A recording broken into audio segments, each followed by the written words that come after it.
그러면 이렇게 무기력형은 그냥 얼굴만 파묻는 형, 컨트리 클럽형은 화목하기를 원하는, 사이가 좋은 팀을 만들기를 원하는 형, 전제군주형은 힘을 활용해서 결과를 내자 뭐 이런 형, 대세부흥형은 눈치껏 잘하자. 팀 매니저먼트는 이제 개인의 그 잠재력을 끌어내는 리더십을 가지고 있는 리더의 유형이었는데, 우리들이 왜 이런 걸 공부를 하냐면 나는 스폰서이자 파트너잖아요. 예, 그래서 우리는 리더 게임이라고 했잖아요. 그래서 내가 리더가 돼야 되는데 우리들은 어떤 리더형인지 또 개선할 점은 어떤 것인지 한번 돌아보자, 그리고 배워보자, 이런 형으로 얘기하고 있습니다. 이렇게 제가 좀 정리를 해봤어요. 리더의 5가지 유형의 대표적인 특징은 뭔지, 그들의 주요 관심사는 뭔지, 또 그들의 문제 해결의 방법은 뭔지, 이런 리더일 때는 팀의 문화와 색깔은 어떻게 바뀌는지. 자, 결론적으로 말씀드리면 그 팀의 색깔은 리더의 성향과 아주 연관이 많다고 합니다. 그러니까 내 팀이 왜 이래 내 팀은, 이런 거는 그 팀원을 뭐라고 하고 그들에게 탓을 할 게 아니라 내가 어떻게 하느냐에 따라서 좋은 팀을 만들 수도 있고 화목한 팀을 만들 수도 있다는 거죠. 예, 우리가 이런 거 잘 모르고 할 때 내 성향대로 막 내질러서 하면 내 팀이 이상한 팀이 돼요. 자, 일단 좀 보면은 전제군주형은 대표적인 특징은, 이 사람들은 힘의 원리이기 때문에 지난주에 잠깐 얘기했죠. 이들은 일단 뭐 잘 되면 내 탓이고 실패면 남 탓이야. 왜? 잘났으니까. 내가 능력이 있기 때문에 내가 말하는 대로 하면, 내 말을 들었으면 됐을 텐데 너네들이 내 말을 안 들어가지고 그런 거야, 이렇게 남 탓을 하는 거예요.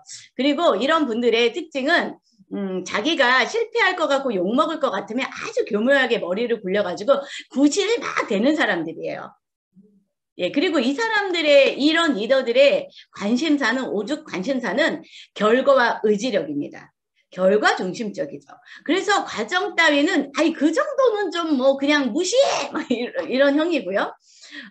이분들의 어떤 문제가 생기잖아요. 그럼 이분들은 흑백 논리로 대체로 이제 가르기도 합니다. 그리고 컨트리 클럽형은, 이들의 대표적인 특징은 일단 갈등이 생기면 일단 피해버려요. 갈등을 너무 싫어해요. 그래서 뭐 아주 그 기싸움을 한다든지 분위기가 어색하다든지, 갈등할 수, 싸울 수도 있죠. 큰 소리 치고 싸울 수도 있고, 이런 걸 너무나 싫어하는 거죠. 그래서 이런 리더들의 최대 관심사는 어떤 결과나 이거보다는 인간관계가 굉장히 중심이신 분들이에요. 물론 네트워크 마케팅은 인간관계 사업이지만 그 인간관계의 목적이 일의 결과를 내기 위한 인간관계보다는 단순히 갈등이 없는 인간관계를 원해요. 그래서 이분들은 동질감, 그래서 어찌 보면은 줏대가 없는 형들도 있어요. 동질감을 하려니까 그들을 나에게 끌어오는 동질감이 아니라 그냥 내 파트너들에게 맞춰주는 동질감이죠. 왜? 화목해야 되니까. 갈등 싫으니까. 싫은 거, 마음 상하게 하는 거 싫어하는 거예요. 그래서 이분들의 문제 해결은 일단 회피하고 우회해요. 정확한 이야기를 하지 않아요. 예, 항상 명쾌하지가 않아요. 왜? 갈등할 것 같으니까. 마음 상할 것 같으니까. 그래서 일단은 피하고 봐요. 일단은 미루는 거죠. 예, 이렇게 되고요. 그 다음에 이제 무기력형은 얘기했죠. 머릿속에 모래만 파묻는 형입니다. 그러니까 이분들은 관심사는 딱히 없어요. 물론 열심히 안 한다는 건 아니지만 이들이 뭐 관심이 있어서 뭔가 열정과 에너지를 막 쏟아서 뭐를 하기보다는 그냥 안주하고 싶은 거예요. 그러니까 현상 유지죠. 위험을 굉장히 싫어합니다. 위험스러운 걸 피하다 보니까 안정을 굉장히 찾죠. 그래서 이런 분들의 이제 문제 해결은 뭐냐면, 일단 우회와 회피보다 좀 더 심각한 거예요. 지연 작전이에요. 그러니까 무관심하는 거죠. 일부러 안 봐. 그리고 이분들은 사실은 약간 그 능력이 없어요. 자기가 능력이 없는 그거를 드러내는 것도 겁나해. 용기가 없어. 그러다 보니까 이걸 계속 숨기는 거죠. 숨겨. 근데 이제 그러다 보니까 그냥 나만 가리는 거야. 예, 그리고 그렇다. 그리고 대세부흥형은 대표적인 특징은 다른 사람이 원하는 만큼만 하는 거예요. 절대 무리하지 마. 야, 요까지만 해. 요렇게 딱 적당히 하는 거고, 이분들의 최대 관심사는 뭐냐면 타인과 시선의 평가예요. 다른 사람은 어떻게 한대? 다른 사람은 그걸 어떻게 생각한대? 다른 사람은 나를 뭐라고 생각한대? 다른 데는 뭐를 한대? 이런 것들이죠. 그냥 이거 남들과 비교하고 이러다 보니까 남들에게 비해서 내가 좀 괜찮은 것 같아. 그럼 안주해. 남들에 비해서 내가 좀 욕먹을 것 같아. 그럼 그때 열심히 하는 거죠. 그래서 이런 사람들의 문제 해결책은 사실은 다수결의 원칙이에요. 예. 그래서 모든 사람이 그냥 대세부응형이죠. 말 그대로. 그냥 웬만한 사람들, 많은 사람의 동의를 얻으면 그냥 괜찮아. 그러니까 이런 분들도 명쾌한 게 없을 수도 있어요.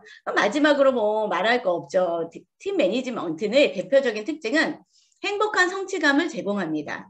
그리고 이들의 관심사는 이를 통해 리더를 키우는 것이 최대의 관심사예요. 그리고 이분들은 그냥 뭐 흑백 논리나 회피가 아니라 좀 실수를 하더라도 잘못을 하더라도 이들에게 개선의 기회를 주는 거죠.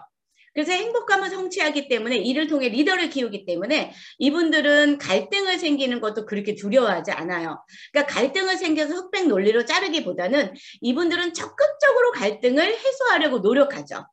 어떤 형태로든. 예. 그래서 이제 이런 형태인데 중요한 건 이제 맨 마지막에는 이런 리더들이 있는 팀의 색깔은 어떠냐면 전제군주형은요. 이제 가다 보면 팀원들이 두 가지로 나눠요. 예스맨이 남든지 떠나든지 그리고 늘 긴장을 하게 되고요. 또 반대로는 무기력해요. 너무 그 세게 막 주장을 막 자기의 주장대로 막 이리저리 움직이려고 하고 조직원들의 파트너들의 이야기를 잘 안 들어주고 소통이 잘 안 되는 일방통행이에요. 그러다 보니까 그냥 그냥 뭐 말해서 뭐해 그냥 예스 하자 그냥 따라가자. 그러니까 창의력이 나오지 않습니다. 그리고 늘 긴장을 하게 되어 있어요. 그리고 여기는 날카로워요. 왜? 늘 그 스폰서라고 해야 되나? 우리 스폰서라고 할게. 이 스폰서는 늘 그냥 막 내리꽂거든요. 막 탓을 하거든요. 그러니까 내가 그때 그렇게 하지 말라 그랬잖아. 그러니까 내가 그때 가르쳐줬잖아. 그러니까 이렇게 하라 그랬잖아. 내 말을 들었어야 되지. 막 이런 거 있잖아요. 그러다 보니까 긴장을 합니다. 심각하죠. 예. 그리고 또 하나는 그 다음에 뭡니까? 컨트리 클럽형의 이 문화는 팀원들은 어떻게 되냐면 당연히 갈등을 싫어하잖아요. 리더가. 그러니까 어떻게 돼요? 분위기 굉장히 좋아요. 그러나 발전은 없어요. 그러니까 제가 예전에 이런 얘기 많이 했어요. 매일 회식해. 매일 막 음식 먹고 호호하하 막 사이가 너무 좋은데 이들은 발전은 별로 없어요. 예, 이런 팀도 사실은 좋은 팀은 아니죠. 그리고 그 다음에 무기력형의 리더는 딱 진짜 두 가지예요. 이제 심각하니까 떠나거나 남거나를 고민해야 됩니다. 리더가 아무 일도 거의 벌리지 않잖아요. 별로 리더가 어떤 특별한 일에 관심이 없잖아요. 그리고 도전을 하거나 뭐를 하지 않죠. 그러니까 안주하고 리스크 관리만 하다 보니까 그리고 뭔가 얘기를 하거나 의견을 제시하면 자신이 딱히 능력이 없기 때문에 매일 그냥 떠넘기기만 하니까 이런 곳에서는 발전이 없겠다. 그래서 이제 떠나든지 아니면 남아서 자기가 알아서 하는 거예요. 예. 그러니까 남는 사람은 그냥 일단 무시해. 리더 무시하고 내 마음대로 해. 그럼 뭐예요? 이런 리더는 더 무기력해는 거죠. 성취감이 없어요. 존경받을 수도 없고 인정받을 수도 없는 굉장히 심각한 상태입니다. 그리고 대세부응형은 뭐냐면 집단사고예요. 다수결 원칙이니까 뭔가 우르르 갔다가 우르르 안 하다가 막 우르르 우르르 이러면 성장이 없어요. 그리고 이제 팀 매니지먼트형은 당연히 이런 팀들은 굉장히 긍정적인 사고를 가진 팀이고요. 적극적으로 도전하고요. 도전의 두려움을 없고 적극적으로 참여하게 됩니다. 이곳에서 혹시 우리 팀들은 왜 이렇게 무기력하고 뭐 잘 따르지도 않고 뭔가 이래 그렇다고 하면 뭔가 문제가 있는 거 리더가. 여기에서 이제 여러분들이 이렇게 생각하죠. 그러니까 우리 본부장님이 저거야. 저기 무기력형이야. 우리 국장님이 저기 대세부응형이래 가지고 우리 국장님이 팀장님이 무기력형이니까 난 떠나야 되나 남아야 되나 뭐 이런 생각을 하셔요. 여러분 그러시면 안 돼요. 아시겠죠? 왜? 난 리더니까. 제가 이런 이야기를 하는 건 여러분들의 스폰서나 여러분들의 리더를 판단하고 비난하라고 하는 것이 아닙니다. 여러분 모두가, 우리 모두가 리더가 돼야 되지 않겠습니까? 이런 형태가 있다라고 한번 보도록 하겠습니다. 그렇다면 이런 거 있잖아요. 영향력은 뭐 리더십은 사실 영향력이에요. 네, 리더십은 한마디로 말하면 그냥 영향력이라고 말할 수 있거든요. 그런데 여기 보시면 영향력 있는 비공식 리더가 있고요. 영향력 없는 공식 리더가 있다는 거예요. 이 얘기 너무 무서운 이야기죠. 예를 들면 우리의 리더는 본부장이야. 총장이야. 저가 본부장이잖아요. 그런데 공식적으로는 리더야. 그런데 영향력이 없을 수도 있죠.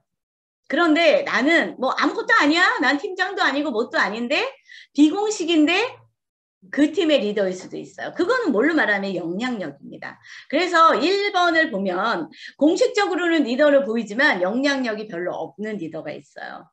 두 번째는 그냥 뭐 직급도 없고 공식적이지도 않고 일단 영향력 제로야. 세 번째는요.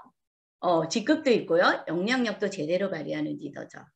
네 번째는요. 비공식적인데 거기에서 다 리더 역할을 해. 여러분은 이 네 가지의 부류 중에 어떤 부류에 속하십니까? 물론 3번이 제일 좋겠죠. 3번. 영향력을 제대로 발휘하는 리더. 이거는 내 직급과 현재 위치에 맞는 영향력을 제대로 발휘하는 리더가 진짜 우리가 지향해야 되는 모습입니다. 이런 이야기 있잖아요. 피터의 원리. 그렇게 유능하던 김대리가 아니 어떻게 저렇게 무능한 김 과장이 됐을까. 그 사람은 변하지 않았, 김대리는 변하지 않았거든요. 근데 직위가 변한 거죠. 대리일 때는 굉장히 훌륭했는데 이 사람이 과장으로 승진하니까 과장의 모습으로서 너무 아닌 거죠. 그래서 이 얘기는 뭐냐면 내가 밑에서부터 이런 영향력을 차곡차곡 배워나가야 되겠다 이런 생각입니다. 그런데 제가 이제 이거 강의를 한 적이 있는데 리더십은 영향력이죠. 그런데 많은 사람들이 리더십에 대한 오해를 많이 한다는 거예요. 자, 이런 리더십은 나는 직위가 없기 때문에 탑 리더.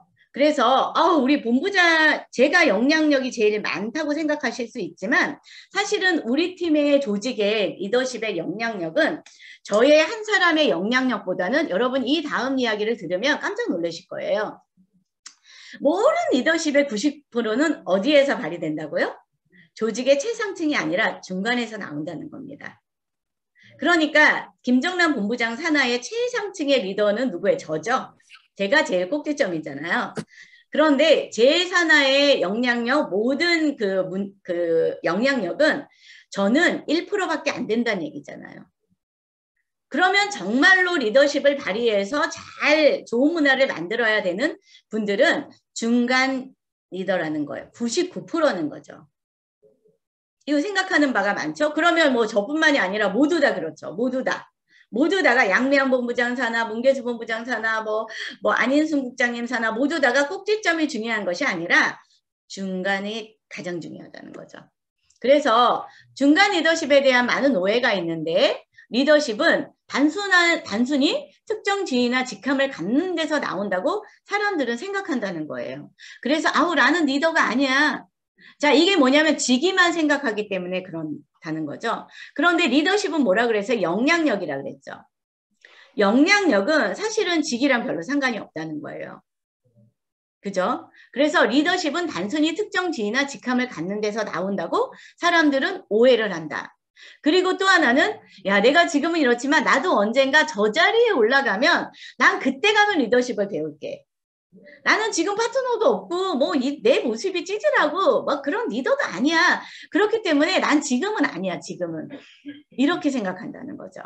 이렇게 방관하고 있다가 나도 모르게 파트너가 나오거나 어떻게 해가지고 팀장 가고 국장 가고 본부장을 갔어. 그래서 당황하시는 분들이 상당히 많아요. 저희 산하에도 보면 직급을 가고 미끄러지는 분들도 훨씬 많아요. 왜요? 직급을 갔는데 나는 이런 리더십을 준비하고 난 이게 필요하다고 생각하지 않고 그냥 직급을 간 거야. 그런데 직급을 가자마자 요구를 해. 국장이 돼가지고 팀장이 돼가지고 본부장이 돼가지고 스폰서도 이 정도는 해야지. 파트너도 국장님이 그러시면 돼요? 본부장이 그러시면 돼요? 갑자기 어느 날 어제랑 나랑은 똑같은데 여러분 이렇게 오해를 하시면 안 되고 아주 하부에 있을 때부터 배우셔야 되고 예. 나도 세 번째 오해는 나도 탑의 자리에 오르면 사람들이 나를 따를 것이다 이렇게 생각해요. 어떤 분들이 이렇게 말하거든요. 아 제가 직급이 없잖아요. 사람들이 그래서 내 말을 안 들어요. 그래서 본부장님의 직급으로 얘기해. 물론 이게 틀린 얘기는 아니지만 다 옳은 이야기는 아니다. 그리고 동일한 맥락입니다. 탑 리더의 자리가 아니기 때문에 나는 영향력을 행사할 수가 없다고 오해를 합니다. 예, 이거 모두 다 오해라는 거죠. 그럼 어떻게 해야 돼요? 예, 그 얘기는 이런 거죠. 예, 리더십은 영향력이기 때문에 내가 360도 리더십 어디에서나 내 영향력을 발휘해야만 한다. 그래서 이 360도 리더십의 요 가운데 자리에 누구를 갖다 놔야 되냐면 나를 한번 갖다 놓으시면 돼요. 나는 스폰서, 친구, 회사, 파트너, 가족, 형제, 라인에게 모두 다가 영향력을 누구나 어느 자리에서 발휘할 수 있어요. 그게 크든지 작든지. 이런 사고를 생각을 갖고 조직원들이 일을 한다면 이 조직은 굉장히 건강한 문화가 됩니다. 본부장만 리더십을 발휘해야 되는 게 아니고요. 국장만 본부장을 발휘해야 되는 것이 아니고 리더십은 어느 자리에 있든지 발휘할 수 있다는 거죠. 그래서 네트워크 마케팅에서 이제 저는 두 가지의 이 리더십으로 했는데 스폰서를 향해서 리더십을 발휘하셔야 돼요. 또 하나는 파트너를 향해서 리더십을 발휘하는 하향 리더십이 있습니다. 자, 스폰서를 향한 리더십. 어떤 분들이 이래요. 네트워크 마케팅은 스폰서 게임이라고 하잖아요. 그래서 스폰서를 도저히 바꿀 수가 없어요. 내 스폰서 바꿀 수 없어요. 스폰서를 바꿀 수는 없지만 스폰서에 대한 리더십을 발휘해서 나의 사업을 굉장히 잘하게 만들 수가 있습니다. 이 얘기를 잘 들으셔야 돼요.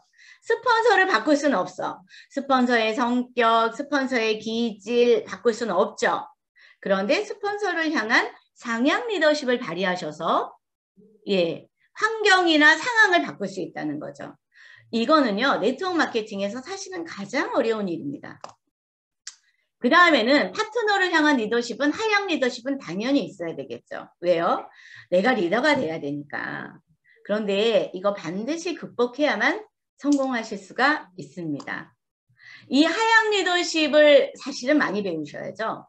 그런데 이 하향 리더십 도대체 내가 우리가 오토 판매사 갈 때까지는 막 해요. 그래서 내 좌우에 7, 8명을 모아요. 그런데 이론적으로 보면 한 사람이 그 사람의 영혼까지도 지고 흔드는 리더십을 발휘할 수 있는 아주 직접적인 리더십을 발휘할 수 있는 최대 인원이 7명이라는 거예요. 그런데 이제 그 7명이 넘어가면 그때부터는 내 한계에 부딪히는 거죠. 그래서 라인이 많아졌다가 줄고 늘었다 줄고 늘었다 줄고 이런 리더들도 많습니다. 이런 리더십은 하향 리더십에 대한 지식이 없이 그냥 막 하는 거예요. 이런 거 되게 위험합니다. 그래서 우리들이 오늘 가지고 있어야 되는 건 내가 리더라고 생각하고 앞으로 내가 리더형이 되려고 한다면 내 조직에 대한 우리 국장님, 본부장님들은 또 내가 어떤 리더형인가를 보시고 난 어떤 리더로 나가야 되는지를 생각해 보시고 아직 내가 리더가 아니야. 나는 리더가 아니기 때문에 나는 그냥 별로 뭐 영향력도 없고 나는 그냥 존재감도 없어. 이런 분들은 아직 내가 애터미에 돈 벌겠다는 생각이 없다는 거라도 이꼴이라는 말이라고 생각하시면 돼요. 왜냐하면 누구든지 다 내가 꼭지점에 올라와야 되잖아요. 그래서 배우셔야 돼요. 예, 그럼 어떻게 배울 거냐? 뭐 이 시간에 오시면 배웁니다. 그래서 할 얘기는 되게 많거든요. 그래서 한번 보면은 사실은 영향력, 이런 리더십은 직위와 파워를 가질 때 가장 극대화돼요. 직위와 파워. 그렇겠죠. 일단 그래서 직급을 가면 되는데 아까 얘기했죠. 뭐 공식적으로는 직급이 있는데 영향력이 하나도 없을 수 있죠. 그 사람들은 파워가 없는 거예요.